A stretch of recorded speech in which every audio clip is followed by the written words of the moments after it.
Indonesia, bangsa dan negara, rumah ideologi Pancasila. Bismillahirrahmanirrahim. Pemirsa tercinta yang dirahmati Allah Tuhan Yang Maha Esa, bersua kembali di kanal Hikmatologi. Monolog sederhana mengajak diri kita masing-masing berpikir dengan kelembut, cerdas, dewasaan, serta kebijakan hati nurani. Berdasar kitab suci agama kepercayaan yang kita yakini, dan tentu saja menjunjung nilai luhur Pancasila niscaya dalam kehidupan sehari-hari. Pemirsa, masih dalam Ramadan, bulan kemerdekaan. Kali ini saya ambilkan dari data yang kami kurat dalam hikmatologi kehidupan berupa sabdana, syair yang serba 7 kata, 7 baris, akhiran sama dengan satu tema dan 7 judul. Pemirsa, ada pesan dari Allah Tuhan yang Maha Rahman, dan tegakkanlah sholat, wa aqimus sholah. Janganlah kamu termasuk orang-orang yang musyrik, yang menyembah selain Allah Tuhan yang Maha Esa, yaitu orang-orang yang memecah belah agama menjadi golongan-golongan, menjadi partai-partai, menjadi organisasi-organisasi.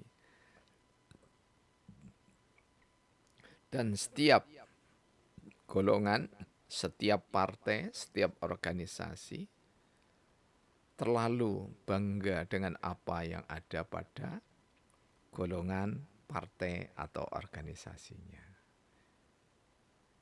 Surah ke-30, Ar-Rum, ayat 31-32. 31 itu hanya kami ambil di penghujungnya saja,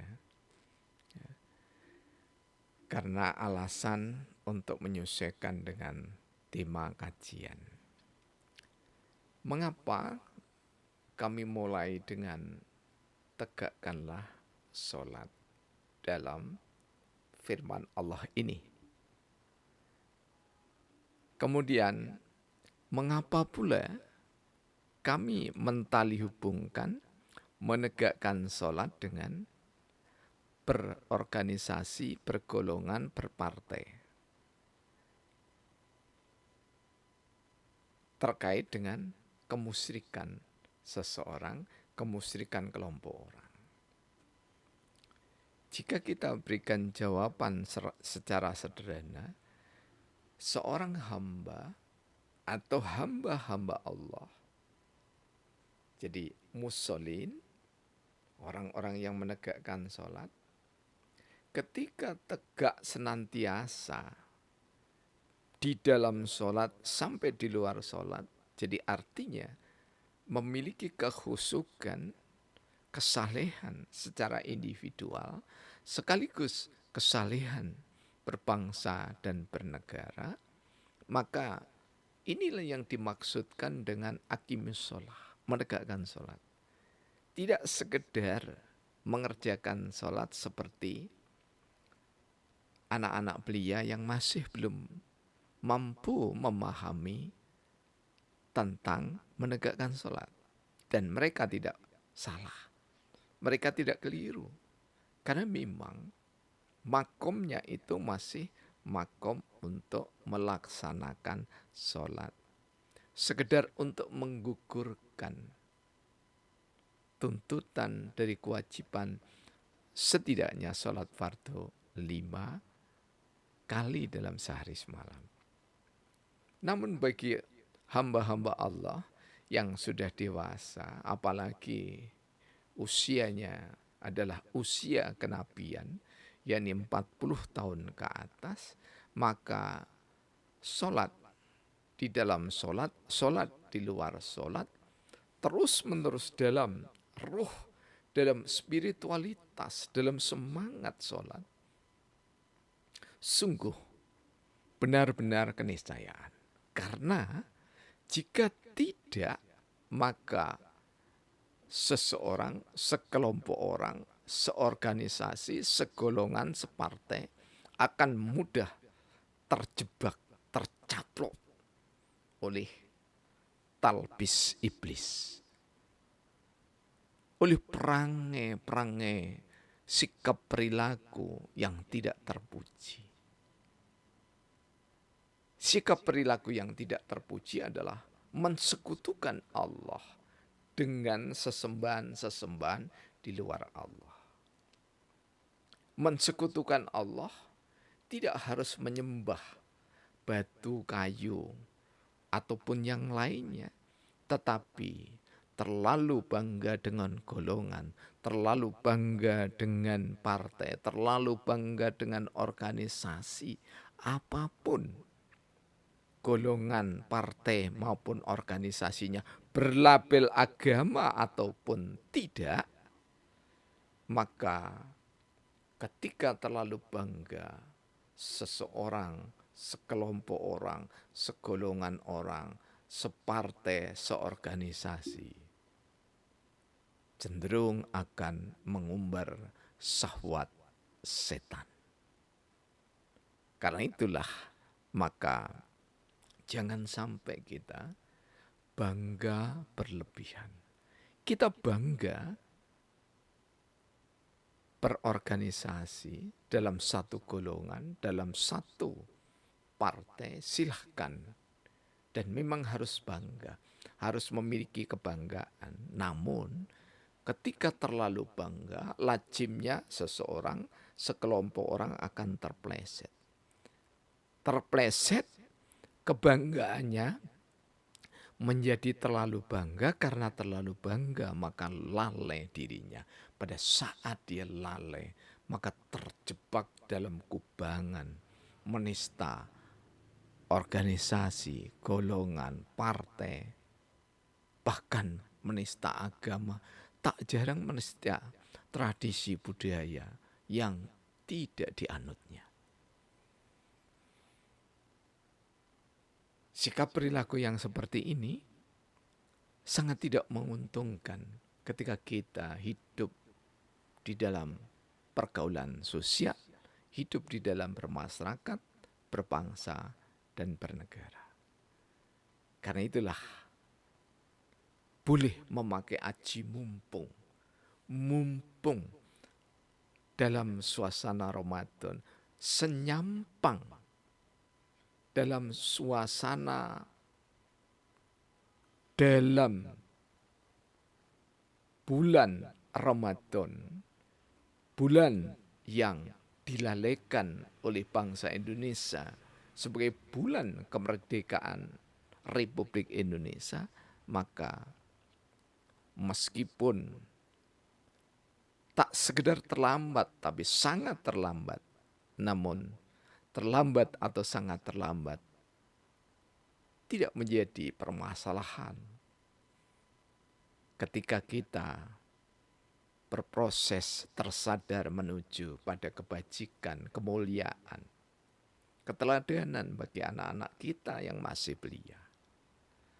Pemirsa yang dirahmati oleh Allah, pada Sabdana yang ke-15.042 kali ini, Ramadan bulan kemerdekaan bagian ke-7. Jadikan Ramadan pengendali diri di dalam segala.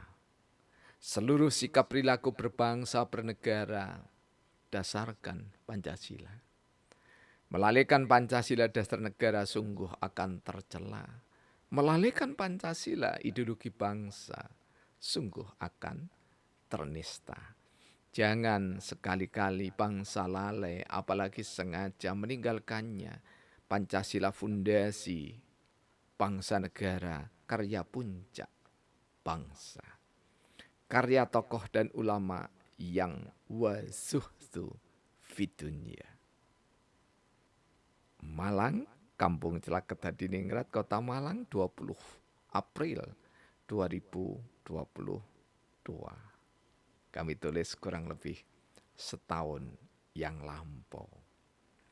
Apakah makna jadikan Ramadan pengendali diri di dalam segala? Senyampang ada di dalam rengkuan Rahman dan Rahimnya Allah. Syahrul Ramadan, Syahrul Rahmah, Syahrul Maghfirah, Syahrul Ilmi, Syahrul Kisah. Maka sungguh di antara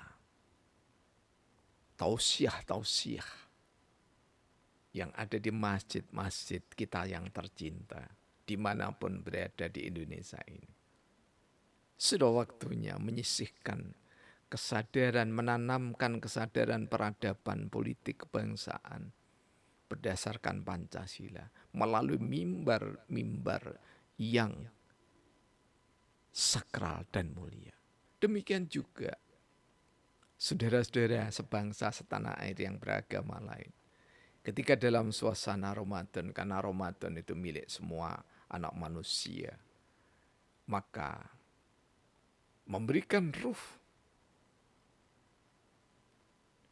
di dalam tausiah, dalam dialog, dalam seminar, dalam webinar dengan ruh Pancasila adalah niscaya. Seluruh sikap perilaku berbangsa bernegara dasarkan Pancasila. Tidak berarti Pancasila di atas agama-agama, tidak. Tetapi Pancasila menyelaraskan karena bersumber dari agama-agama, kepercayaan-kepercayaan, dan peradaban yang paling mulia sejak Nusantara sampai Indonesia merdeka, maka larasnya, serasinya Pancasila dengan kepercayaan dan agama niscaya di setiap dada anak manusia. Karena itu mempertentangkan tradisi budaya, agama dengan Pancasila, sungguh sikap perilaku yang tercela. Kita harus menyudahi jika ada niatan seperti itu atau sudah terlontar kata atau tulisan seperti itu. Karena itu melalaikan Pancasila dasar negara sungguh akan tercela. Apalagi melalaikan Pancasila sebagai ideologi bangsa, sungguh akan ternista. Jadi satu sisi otomatis tercelaka dan satu sisi otomatis tercela. Mengapa tercelaka dan ternista? Karena jika ada rangkaian peraturan perundangan termasuk di dalamnya ketetapan-ketetapan MPR yang menyalahi dari semangat Pancasila, mengkooptasi, mendiskreditkan, mereduksi nilai-nilai luhur Pancasila, maka secara yuridis tertolak demi hukum itu sendiri. Karena itu Profesor Dr. Miftah Toha MS, insya Allah, ya, yang belakang kami lupa namanya, salah satu guru besar kami yang dari Universitas Gadjah Mada, di dalam bukunya Kebijakan Pembangunan, beliau mengatakan bahwa mengapa pejabat disumpah memakai kitab-kitab suci, tetapi perencanaan pembangunan seringkali lalai untuk memasukkan nilai luhur ketuhanan yang Maha Esa, lalai memasukkan unsur kepercayaan dan agama di dalamnya, Lalai yang dimaksudkan di sini tentu saja, melupakan yang dimaksudkan di sini tentu saja adalah tidak masuknya nilai-nilai keluhuran tertinggi ketuhanan yang Maha Esa itu di dalam pertimbangan pembangunan. Sederhananya, ketika ada bangunan yang melanggar bantaran sungai atau daerah aliran sungai atau das, dilakukan oleh siapapun di saat pemerintah membiarkan, maka atau tidak mengatur pemanfaatannya itu, atau diatur tetapi tidak ditegakkan dengan adil dan bijaksana, maka itu berarti melalaikan nilai-nilai sila yang pertama. Karena itulah jangan sekali-kali bangsa ini lalai, apalagi sengaja meninggalkannya. Jadi dari awal harus dihitung, karena itulah niscaya peraturan perundangan ataupun ketetapan MPR itu disosialisasi dulu rancangannya, dan benar-benar DPR MPR harus berangkat dari data direduksi, kemudian dianalisis, setelah itu dibuat satu konsep, setelah konsep selesai disidangkan, disuguhkan kepada tokoh-tokoh nasional, pada lembaga-lembaga yang memiliki representasi di dalam, ikut serta mengoreksi atau memberikan masukan di dalam peraturan perundangan ataupun ketetapan Majelis Permusyawaratan Rakyat Republik Indonesia. Mengapa? Supaya semuanya terukur. Karena Pancasila merupakan karya tokoh dan ulama yang wasuhtu fitunya. Maknanya bahwa Pancasila itu dihasilkan dari dada yang benar-benar tulus ikhlas. Tidak merebut tahta, tidak berebut tahta, tidak ada koalisi, tidak ada kemunafikan. Karena itulah dalam tanda petik Pancasila itu sakral.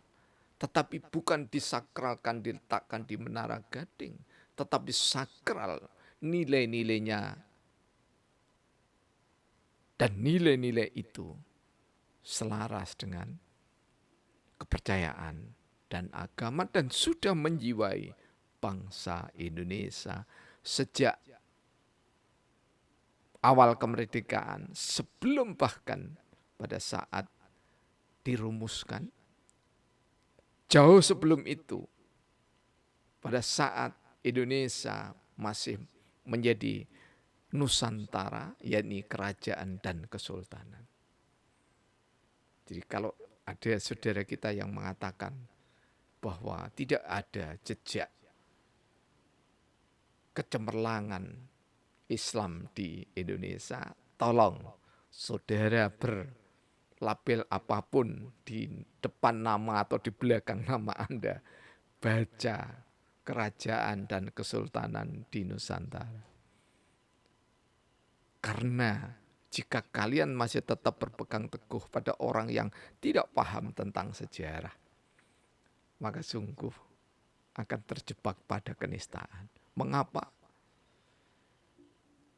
Karena justru yang mengukir menjadi Indonesia itu adalah berkat kerajaan-kerajaan dan kesultanan-kesultanan. Dan kesultanan itu pasti Islam. Dan kerajaan nyaris semuanya itu Islam. Sehingga keputusan konferensi besar Muktamar Nahdlatul Ulama di Banjarmasin tahun 1936 memutuskan bahwa Indonesia adalah negara Islam. Jadi kalau ada yang mengatakan bahwa Islam tidak pernah ada jejaknya yang cemerlang di sini, di Nusantara, di Indonesia, Anda tidak saja keliru, tapi sungguh benar-benar salah. Karena itulah ketika sadar akan kesalahan, kembali berbalik untuk menuju poros kebenaran. Terima kasih atas segala dukungannya. Semoga anak bangsa Indonesia kian hari semakin lembut berpikir, semakin dewasa berpikir, semakin adil berpikir, semakin bijak berpikir, sehingga sikap perilaku berbangsa bernegara semakin adil, makmur, sejahtera.